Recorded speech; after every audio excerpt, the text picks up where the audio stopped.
어차피 어머니만 나가주면 여기 완전 우리 집이지. 며느리의 목소리가 문틈으로 새어나왔습니다. 그러니까 좀 일찍 정리되면 좋을 텐데. 정리?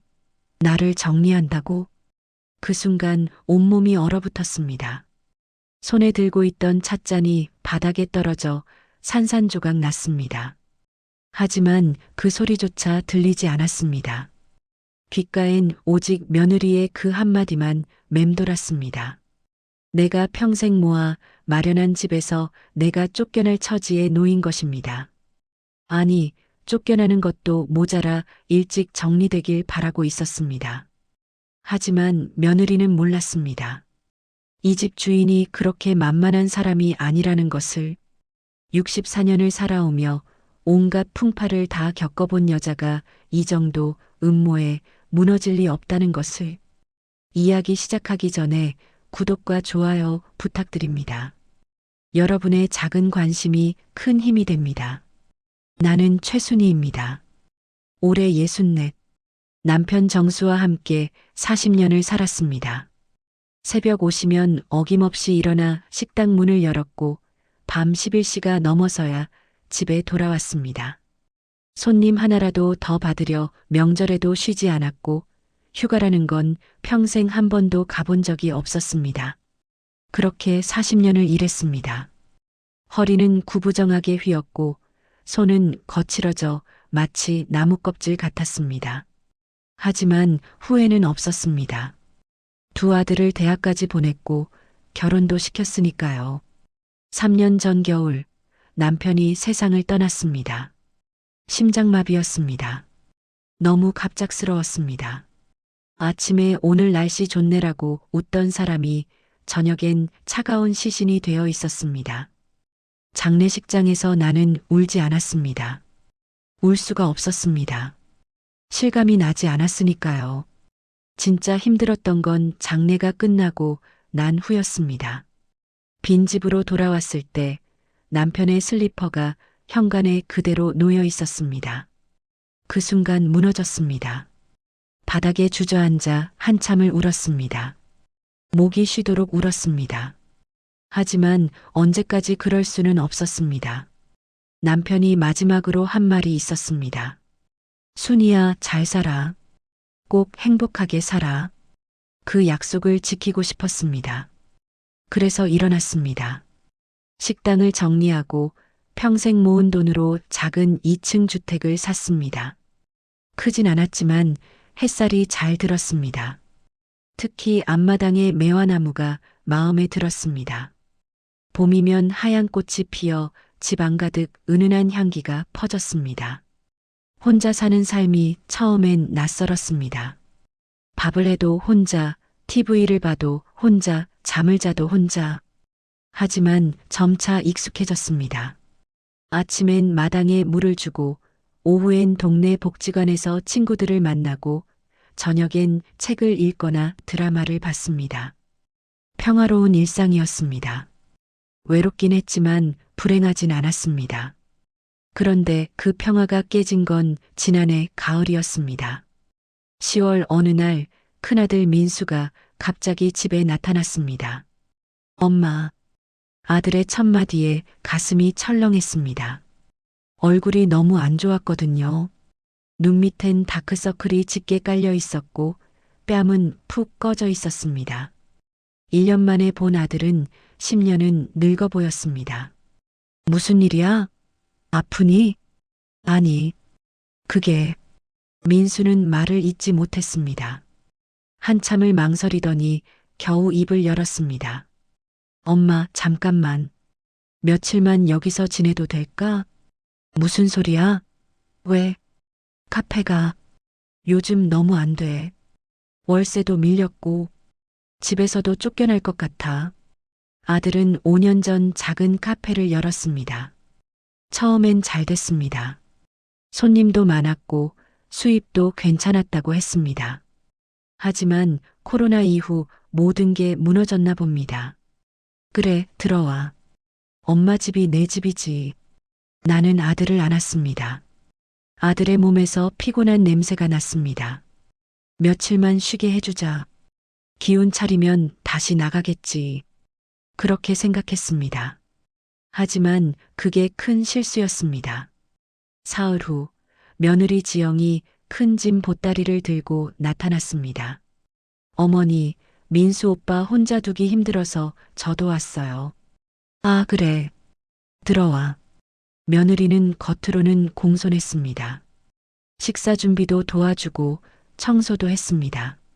처음 며칠은 괜찮았습니다. 하지만 일주일쯤 지나자 뭔가 이상했습니다. 어느 날 아침 식탁에 내 자리가 없었습니다. 내 자리는? 아, 어머니. 저희가 아침 일찍 먹어야 해서요. 어머니는 조금 늦게 드시잖아요. 지영은 웃으며 말했습니다. 하지만 그 웃음이 왠지 차갑게 느껴졌습니다. 기분 탓이겠지. 나는 그렇게 넘겼습니다. 그런데 그게 시작이었습니다. 며칠 후엔 냉장고 배치가 바뀌어 있었습니다. 내가 쓰던 반찬통은 구석으로 밀려나 있었고 지영이 사온 음식들이 제일 잘 보이는 곳을 차지하고 있었습니다. 지영아, 냉장고 정리한 거니? 네, 어머니. 너무 지저분해서요. 정리 좀 했어요. 그래. 고맙다. 감사하다고 말했지만 기분이 이상했습니다. 내 집 냉장고를 왜 며느리 마음대로 정리하는 걸까? 그리고 일주일 후 지영이 또 제안했습니다. 어머니, 2층 안방 너무 음습한 것 같아요. 저희가 쓰면 안 될까요? 어머니는 1층이 편하실 것 같아서요. 2층 안방. 그곳은 남편과 내가 함께 쓰던 방이었습니다. 남편 옷이 아직 옷장에 걸려 있었고 남편이 아끼던 책들이 책장에 꽂혀 있었습니다. 남편 향기가 아직도 남아있는 공간이었습니다. 안 돼. 그 방은 안 돼. 나는 단호하게 거절했습니다. 지영의 얼굴이 순간 굳었습니다. 하지만 금방 미소를 지었습니다.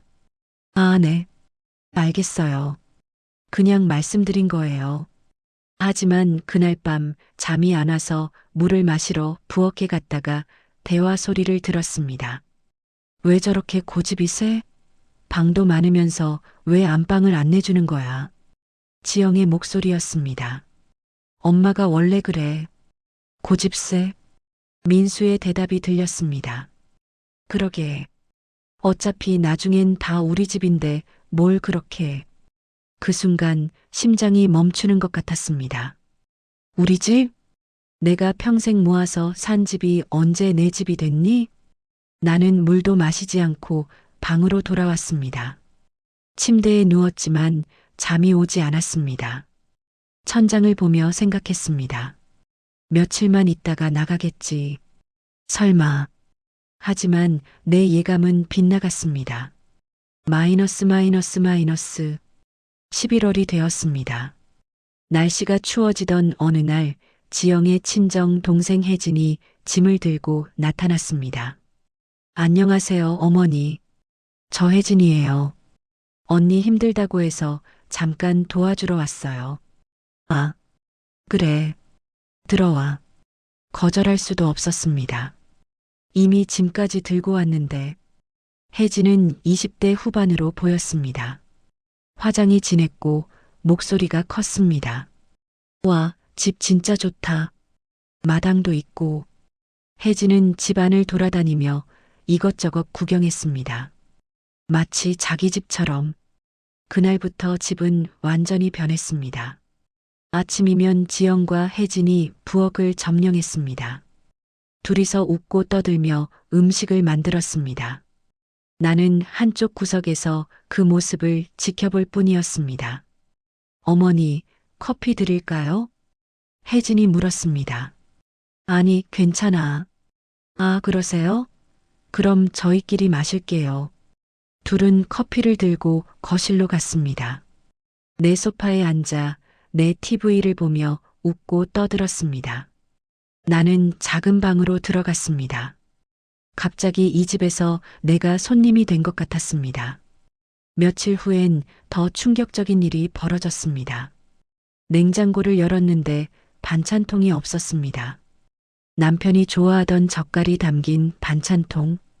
3년 동안 한 번도 비운 적 없는 그 반찬통이 사라져 있었습니다. 지영아, 반찬통 어디 갔니? 아, 그거요? 버렸어요.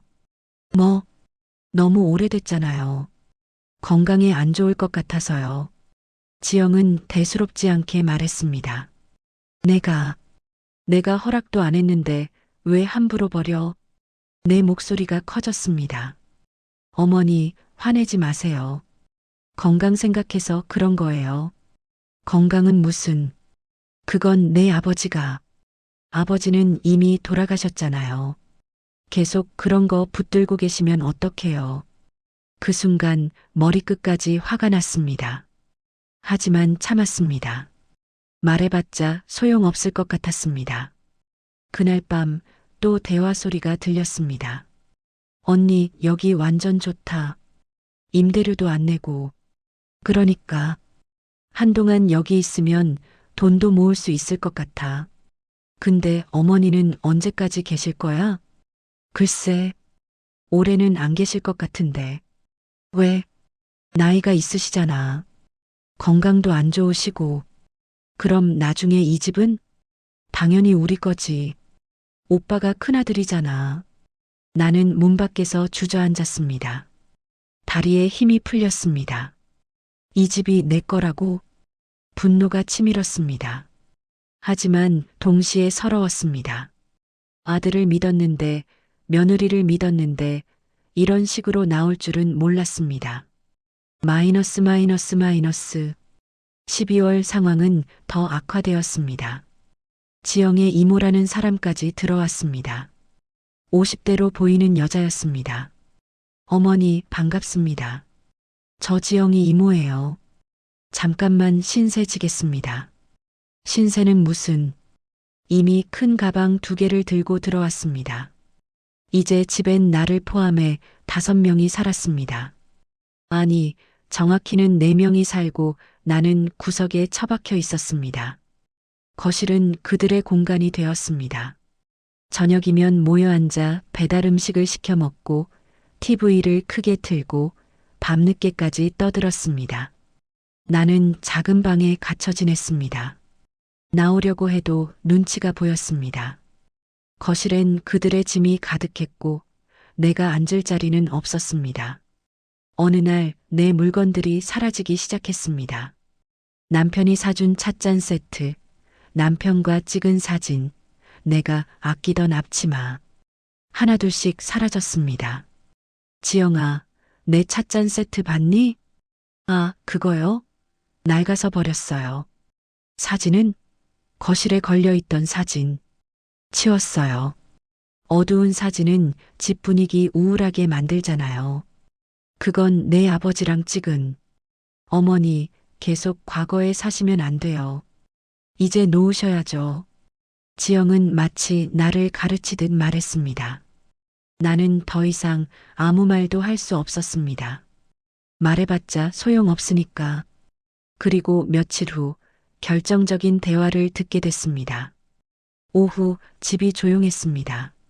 민수는 일자리를 찾으러 나갔고 나는 방에 있었습니다. 거실에서 지영과 혜진, 그리고 이모가 이야기하는 소리가 들렸습니다. 언니, 진짜 여기서 오래 살 수 있어?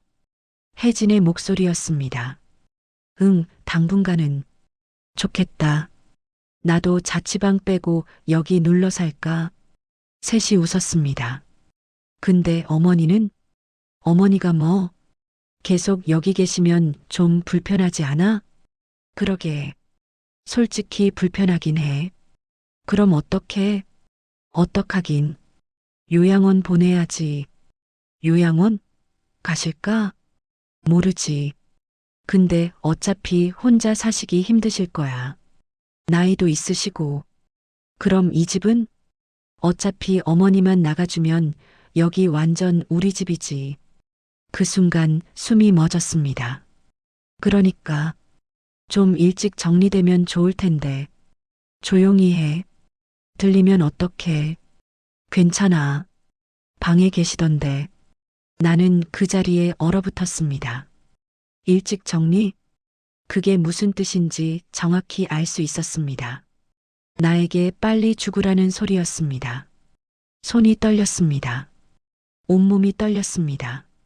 내가 낳아 기른 아들, 그 아들의 아내, 그리고 그 식구들이 내 집에서 내 죽음을 바라고 있었습니다.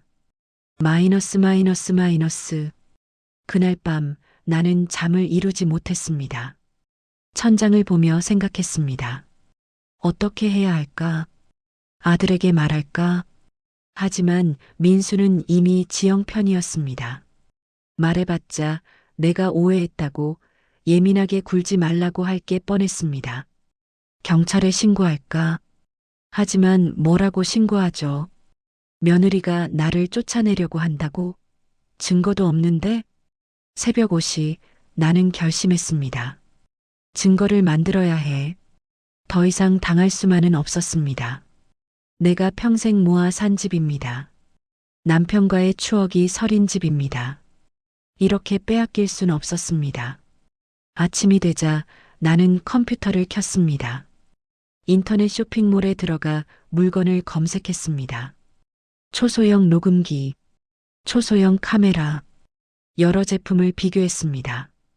리뷰를 읽었습니다. 그리고 배송이 빠른 제품을 주문했습니다. 이틀 후 택배가 도착했습니다. 어머니, 택배 왔어요. 지영이 상자를 들고 들어왔습니다. 고마워. 내가 받을게. 나는 상자를 받아 방으로 들어갔습니다. 문을 잠그고 상자를 열었습니다. 작은 녹음기 3개, 작은 카메라 2개가 들어 있었습니다. 설명서를 읽었습니다. 사용법은 간단했습니다. 버튼만 누르면 녹음과 녹화가 시작되었습니다. 그날 밤 모두가 잠든 시간, 나는 조용히 방문을 열고 나왔습니다. 거실로 갔습니다. 책장 뒤에 녹음기 하나를 숨겼습니다. 화분 뒤에도 하나, 벽시계 뒤에도 하나, 카메라는 거실 구석 장식장 위에 하나, 부엌 선반 위에 하나 놓았습니다. 모두 눈에 띄지 않는 위치였습니다. 설치를 마치고 방으로 돌아왔습니다. 심장이 빠르게 뛰었습니다. 이제 시작이야. 마이너스 마이너스 마이너스. 다음 날부터 녹음과 녹화가 시작되었습니다. 그들은 아무것도 모른 채 평소처럼 행동했습니다. 그리고 나는 매일 밤 녹음 파일과 영상을 확인했습니다. 첫날 지영과 혜진의 대화가 녹음되어 있었습니다. 언니, 어머니 저축은 얼마나 있을까? 글쎄, 많진 않을 것 같은데. 이 집 값은 2억 정도? 오, 괜찮네. 나중에 팔면 나눠 가질 수 있겠다. 팔긴 뭘 팔아? 우리가 살아야지. 둘이 웃었습니다. 나는 주먹을 꽉 쥐었습니다. 하지만 참았습니다. 아직 때가 아니었습니다. 사흘째 더 심한 대화가 녹음되었습니다. 근데 어머니 진짜 언제까지 계실까? 이모의 목소리였습니다. 모르죠. 근데 요즘 건강이 안 좋으신 것 같던데. 그래. 네. 기침도 하시고 잘 걷지도 못하시고. 그럼 요양원 보내는 게 낫지 않을까? 그러게요. 혼자 계시면 위험하실 것 같아요. 그럼 빨리 알아봐. 네, 알아볼게요. 나는 경악했습니다. 내가 기침한 건 감기 때문이었습니다. 며칠이면 나았습니다. 잘 걷지 못한 건 무릎이 좀 아파서였습니다. 나이 들면 다 그렇습니다. 근데 그들은 그걸 핑계로 나를 요양원에 보내려 했습니다. 5일째 결정적인 증거가 포착되었습니다. 카메라에 혜진이 찍혀 있었습니다. 혜진은 주위를 살피더니 내 방으로 들어갔습니다. 몇 분 후 나왔는데 손에 뭔가 들고 있었습니다.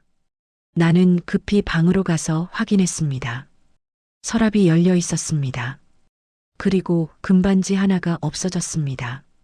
남편이 결혼 30주년에 사준 금반지. 내가 제일 아끼던 반지가 사라졌습니다. 녹화 파일을 다시 확인했습니다. 혜진이 반지를 끼워보고 있었습니다. 그리고 핸드폰으로 사진을 찍었습니다. 도둑이야. 명백한 절도야. 이제 확실한 증거가 생겼습니다. 일주일째 지영이 친구와 통화하는 게 녹음되었습니다. 응, 나 시어머니 집에서 지내고 있어. 편해? 완전 편하지. 공짜로 사는 거잖아. 시어머니는 별로 안 계셔. 방에만 있어. 그럼 너희끼리 사는 거네? 응, 완전 좋아. 조금만 더 버티면 이 집 완전 우리 거야. 어머님은 어떡하고? 요양원 보내면 되지. 어차피 혼자 사시기 힘드실 거야. 완전 좋겠다. 집도 생기고. 그러니까. 근데 어머니가 좀 버티시네. 빨리 나가셨으면 좋겠는데. 그 말을 들으며 나는 울었습니다. 며느리가 나를 이렇게 생각하고 있었다니. 나는 짐이었습니다. 빨리 치워야 할 짐. 하지만 눈물을 닦았습니다. 지금은 울 때가 아니었습니다. 싸워야 할 때였습니다. 마이너스 마이너스 마이너스. 2주가 지났습니다. 나는 충분한 증거를 모았습니다. 녹음 파일 20개, 영상 파일 10개. 그들의 대화, 혜진의 절도 장면, 내 물건을 함부로 버리는 장면. 모든 게 담겨 있었습니다. 이제 행동할 때였습니다. 어느 월요일 아침 나는 외출 준비를 했습니다. 어디 가세요, 어머니? 지영이 물었습니다. 병원 좀 다녀올게. 혼자 가실 거예요? 응, 괜찮아. 나는 집을 나섰습니다. 하지만 병원에 가지 않았습니다. 변호사 사무실로 갔습니다. 어서 오세요. 무슨 일로 오셨나요? 젊은 여자 변호사가 맞아주었습니다. 저 상담 좀 받고 싶어서요. 네, 앉으세요. 무슨 일이세요? 나는 차근차근 설명했습니다. 아들 내외가 집에 들어온 것, 점점 내 공간이 좁아진 것, 그들의 대화, 혜진의 절도, 그리고 USB를 건넸습니다. 여기 녹음 파일과 영상이 다 들어있어요. 변호사는 파일을 확인했습니다. 하나하나 들어보고 영상을 봤습니다. 한참 후 변호사가 고개를 들었습니다. 증거가 아주 확실합니다. 그럼 뭘 할 수 있나요? 명도 소송 가능합니다. 이건 명백한 주거 침입이에요. 처음엔 허락받고 들어왔지만 지금은 집주인의 의사에 반해 거주하고 있으니까요. 그리고요, 절도죄도 적용됩니다. 영상에 찍힌 여자분, 혜진 씨죠? 명백히 물건을 훔쳤어요. 현박은요? 일찍 정리되면 좋겠다는 발언, 이것도 문제가 될 수 있어요. 직접적인 협박은 아니지만 충분히 위협적인 발언입니다. 변호사는 계속 설명했습니다. 지금 바로 경찰에 신고하셔도 됩니다. 그리고 명도 소송을 진행하시면 법적으로 내보낼 수 있어요. 얼마나 걸리나요? 빠르면 한 달, 늦어도 2달이면 가능합니다. 나는 고개를 끄덕였습니다. 해주세요. 부탁드립니다. 네, 제가 도와드리겠습니다. 변호사는 서류를 준비하기 시작했습니다. 나는 그 자리에서 위임장을 작성했습니다. 집으로 돌아오는 길 가슴이 두근거렸습니다. 이제 끝이 보인다. 마이너스 마이너스 마이너스. 일주일 후 모든 준비가 끝났습니다. 변호사가 연락했습니다. 어머니, 이번 주 금요일에 실행하면 될 것 같습니다. 경찰과 집행관이 함께 갈 거예요. 알겠습니다. 집에 계신 분들한테는 미리 말씀 안 하시는 게 좋아요. 네, 안 하겠습니다. 금요일 드디어 그날이 왔습니다. 아침 나는 평소처럼 행동했습니다. 아무렇지 않게 아침을 먹고 TV를 봤습니다. 어머니, 저희 오늘 좀 나갔다 올게요. 지영이 말했습니다. 어디 가니? 친구들 만나려고요. 저녁에 올게요. 그래. 지영, 혜진, 이모. 셋이서 나갔습니다. 민수는 아직 자고 있었습니다. 오후 2시 초인종이 울렸습니다. 나는 문을 열었습니다. 변호사, 경찰 2명, 집행관 1명이 서 있었습니다. 최순희 씨 맞으시죠? 네. 저희 들어가도 될까요? 네. 그들이 집 안으로 들어왔습니다. 와, 무슨 일이에요? 민수가 놀라서 방에서 나왔습니다. 아드님이세요? 네, 근데 누구세요? 경찰이 신분증을 보여줬습니다. 경찰입니다. 잠시 이야기 좀 하겠습니다. 민수는 당황한 얼굴로 나를 봤습니다. 엄마, 무슨 일이야? 나는 대답하지 않았습니다. 변호사가 서류를 꺼냈습니다. 이건 명도소송 관련 서류입니다. 그리고 이건 절도 및 주거침입 관련 고소장입니다. 뭐라고요? 민수는 이해하지 못하는 표정이었습니다. 바로 그때 현관문이 열렸습니다. 지영과 혜진, 이모가 들어왔습니다. 다녀와. 지영이 멈춰섰습니다. 거실에 낯선 사람들이 있었으니까요. 당신들 누구세요? 경찰입니다. 경찰? 지영의 얼굴이 하얗게 변했습니다. 혜진 씨 맞으시죠? 경찰이 혜진을 봤습니다. 네. 절도 혐의로 조사받으셔야겠습니다. 절도? 무슨 소리예요? 지난주 화요일 이 집 안방에서 금반지를 가져가셨죠? 아니, 저는 영상 증거가 있습니다. 경찰이 태블릿을 보여줬습니다. 혜진이 반지를 가져가는 영상이 재생되었습니다. 혜진은 말을 잇지 못했습니다. 그리고 김지영 씨, 경찰이 지영을 봤습니다. 당신도 조사받으셔야 합니다. 저요? 왜요? 주거침입, 그리고 협박성 발언. 무슨 녹음 파일이 있습니다.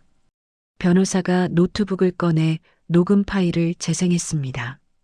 어차피 어머니만 나가주면 여기 완전 우리 집이지. 그러니까 좀 일찍 정리되면 좋을 텐데. 지영의 목소리가 거실에 울려 퍼졌습니다. 지영은 얼굴이 새하얗게 질렸습니다. 혜진은 손으로 입을 가렸습니다. 이모는 뒤로 물러섰습니다. 엄마, 민수가 나를 봤습니다. 눈에 눈물이 고여 있었습니다. 엄마, 이게 무슨 일이야? 나는 침착하게 말했습니다. 내가 들은 그대로야. 내 아내와 그 식구들이 내 집을 빼앗으려고 했어. 나를 요양원에 보내거나 아니면 더 나쁜 일을 바라고 있었지. 엄마, 오해야. 오해가 아니야. 나는 폴더를 열었습니다. 두툼한 서류가 들어 있었습니다. 여기 지난 2주 동안 너희들이 한 말, 한 행동이 다 기록되어 있어. 녹음 파일 20개, 영상 파일 10개. 민수는 서류를 펼쳐봤습니다. 녹취록이 빼곡히 적혀 있었습니다. 엄마, 이제 이 집에서 나가줘. 다들. 내 목소리는 차분했지만 단호했습니다. 엄마, 우리가 잘못했어. 다시는 안 그럴게. 제발. 민수가 울먹였습니다. 어머니, 제발 용서해 주세요. 제가 정신이 없어서. 지영이도 힘들어서 그런 거예요. 지영도 울기 시작했습니다. 하지만 나는 고개를 저었습니다. 용서는 할 수 없어. 엄마, 너희들이 뭘 잘못했는지 알아? 내 집을 빼앗으려 한 거, 내 물건을 훔친 거, 그것도 문제지. 하지만 제일 큰 잘못은 나는 한숨을 쉬었습니다. 내가 일찍 죽기를 바랐다는 거야. 내 죽음을 기다렸어. 아니, 바랐어. 그게 제일 용서할 수 없는 거야. 거실이 조용해졌습니다. 나는 평생 가난히 살았어. 하루도 쉬지 않고 일했어. 손이 부르트고 허리가 휘도록 일했어. 왜? 너희들 잘 살라고. 너희가 굶지 않고 배우고 결혼하고 잘 살라고. 목소리가 떨렸습니다. 근데 너희는 나한테 이렇게 했어. 내 집을 빼앗고, 내 물건을 버리고, 내 죽음을 바라고. 이게 가족이 할 짓이야? 엄마, 미안해. 정말 미안해. 민수는 바닥에 무릎을 꿇었습니다. 제발 한 번만 용서해줘. 다신 안 그럴게. 정말 다신 안 그럴게. 나는 아들을 내려다봤습니다. 40년을 키운 아들. 내 뱃속에서 나와 내 젖을 먹고 자란 아들. 가슴이 아팠습니다. 하지만 돌아설 수 없었습니다. 민수야. 응, 엄마. 잘못은 누구나 할 수 있어. 나도 살면서 잘못 많이 했어. 하지만 죄는 달라. 죄는 책임을 져야 하는 거야. 엄마, 너희가 한 건 단순한 실수가 아니야. 계획적이었어. 치밀하게 준비했어. 그리고 실행했어. 이건 죄야. 그리고 죄엔 벌이 따르는 거야. 경찰이 혜진에게 다가갔습니다. 혜진 씨, 동행하시죠? 아니, 저는 진짜 잠깐 빌린 거예요. 훔친 게 아니라. 조사는 경찰서에서 받으시면 됩니다. 혜진은 경찰을 따라갔습니다. 이모도 조사를 받기 위해 함께 갔습니다. 지영과 민수만 남았습니다. 일주일 안에 짐 싸서 나가. 명도 소송은 이미 진행 중이야. 법원 판결 나오면 강제로라도 내보낼 거야. 그 전에 알아서 나가는 게 낫겠지. 변호사가 서류를 건넸습니다. 여기 서명하세요. 자발적으로 퇴거하신다는 각서입니다. 민수는 떨리는 손으로 서명했습니다. 지영도 울면서 서명했습니다. 일주일 후에 다시 확인하러 오겠습니다. 변호사와 경찰, 집행관이 나갔습니다. 거실엔 나와 민수, 지영만 남았습니다. 엄마, 이제 그만 가. 할 말 없어. 엄마, 정말 미안해. 내가 정신이 없어서. 정신이 없으면 어머니 죽기를 바라도 돼? 정신이 없으면 어머니 집을 빼앗아도 돼? 민수는 대답하지 못했습니다. 이제 가. 엄마, 가라고. 내 목소리가 커졌습니다. 처음으로 아들에게 소리를 질렀습니다. 민수는 비틀거리며 일어났습니다. 지영의 손을 잡고 방으로 들어갔습니다. 나는 소파에 주저앉았습니다. 온몸에 힘이 빠졌습니다. 다리가 떨렸습니다. 울고 싶었지만 눈물이 나오지 않았습니다. 끝났어. 드디어 끝났어. 일주일 후 그들은 집을 떠났습니다. 떠나는 날 민수가 마지막으로 말했습니다. 엄마, 나중에라도 용서받을 수 있을까? 나는 대답하지 않았습니다. 잘 가라. 건강해라. 그게 내가 할 수 있는 마지막 말이었습니다. 민수는 고개를 숙이고 나갔습니다. 지영도 한번 뒤돌아봤지만 이내 고개를 돌리고 떠났습니다. 차가 골목을 벗어나 사라질 때까지 나는 현관에 서 있었습니다. 차가 보이지 않게 되자 나는 문을 닫았습니다. 그리고 그 자리에 주저앉아 울었습니다. 참았던 눈물이 쏟아졌습니다. 한참을 울었습니다. 그로부터 한 달이 지났습니다. 집은 다시 고요해졌습니다. 하지만 이번엔 외롭지 않았습니다. 나는 집안을 천천히 정리했습니다. 그들이 버린 내 물건들을 다시 찾아 제자리에 놓았습니다. 찻잔은 찾을 수 없었지만 남편 사진은 다시 걸었습니다. 거실 커튼을 활짝 열었습니다. 햇살이 쏟아져 들어왔습니다. 마당의 매화나무에 물을 줬습니다. 곧 봄이 오면 꽃이 필 것입니다. 어느 날 오후 나는 매화나무 아래 의자에 앉아 차를 마셨습니다. 따뜻한 햇살이 얼굴을 비쳤습니다. 바람이 부드럽게 불었습니다. 여보, 나 잘 살고 있어요. 하늘을 보며 중얼거렸습니다. 혼자 사는 삶은 가끔 외롭습니다. 하지만 누구를 믿어야 할지 모르는 삶보다는 100배 평온합니다. 내 집은 다시 내 공간이 되었습니다. 아무도 나를 쫓아낼 수 없습니다. 아무도 내 죽음을 바라지 않습니다. 나는 오늘도 이 집에서 살아갑니다. 내가 선택한 삶을 살아갑니다. 그리고 이제 알았습니다. 진짜 가족은 피가 아니라 마음으로 만들어지는 거라는 것을, 진짜 가족은 서로를 이용하지 않고 서로의 죽음을 바라지 않고 서로를 지켜주는 사람들이라는 것을. 나는 그런 가족을 찾지 못했습니다. 하지만 괜찮습니다. 나에겐 나 자신이 있으니까요. 그리고 그것으로 충분합니다. 창가에 앉아 책을 읽습니다. 마당을 가꿉니다. 동네 친구들을 만납니다. 오늘도 내 집 거실엔 햇살이 가득합니다. 그 햇살 속에서 나는 웃고 있습니다. 진심으로 이 이야기를 듣는 분들께 말씀드리고 싶습니다. 당신의 집은 당신 것입니다.